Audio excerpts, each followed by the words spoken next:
La situation est devenue intrinsèquement instable, ce qui devrait soutenir les négociations de valeurs refuge telles que l'or. Alasdair MacLeod, Gold Money.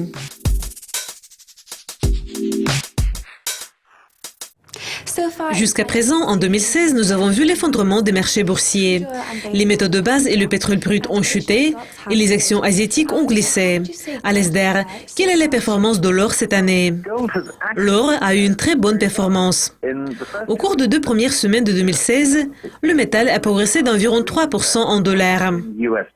Mais le dollar a été très fort par rapport presque à la plupart des autres devises, sauf le yen qui a eu une légère augmentation et l'euro qui est resté plutôt sans changement. Cependant, avec ces exceptions, l'or a eu une performance meilleure que le prix du dollar a suggéré. Donc je pense que l'or se porte assez bien. Est-ce qu'il y a la tendance qui se forme pour la demande d'or à court terme suite à la vente massive des actifs plus risqués comme le pétrole? Les marchés craignent que les prix du pétrole puissent reculer même plus. Mais est-ce que c'est une bonne nouvelle pour les prix des valeurs refuges à court terme? Le pétrole a déjà chuté de façon considérable, d'environ 105 $ depuis 18 mois. Je pense que la tendance à la baisse a été presque entièrement évaluée. Certaines des augmentations de ces derniers mois ont eu lieu plutôt en raison du renforcement du dollar et de l'affaiblissement des prix du pétrole.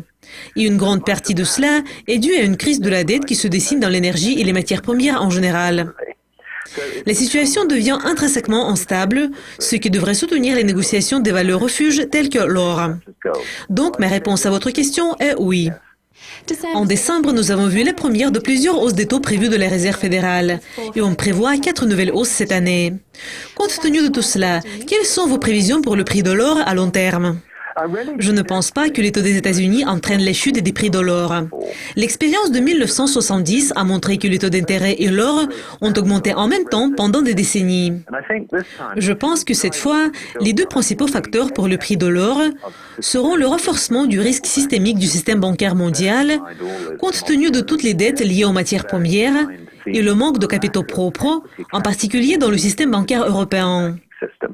Et le deuxième facteur, c'est que nous devons voir les perspectives pour l'inflation des prix. Le fait que la Fed a commencé la politique de la hausse des taux, c'est un signe clair qu'elle s'inquiète au sujet de la future inflation des prix, plus qu'à la détérioration des perspectives économiques. Et cela pourrait potentiellement être positif pour l'or. En 2016, quels sont les principaux facteurs qui pourraient influencer les prix de l'or et donc que les investisseurs devraient suivre de près? Je pense qu'il y a 3 facteurs.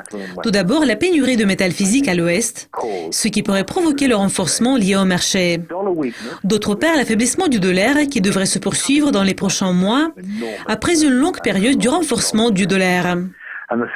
Et le troisième facteur est une inversion possible des taux directeurs par la Fed, ce qui montre des signes croissants d'une récession intérieure aux États-Unis qui se développe dans l'année des élections. Donc voici 3 facteurs que nous devrions suivre de près. Alasdair, merci de vos commentaires.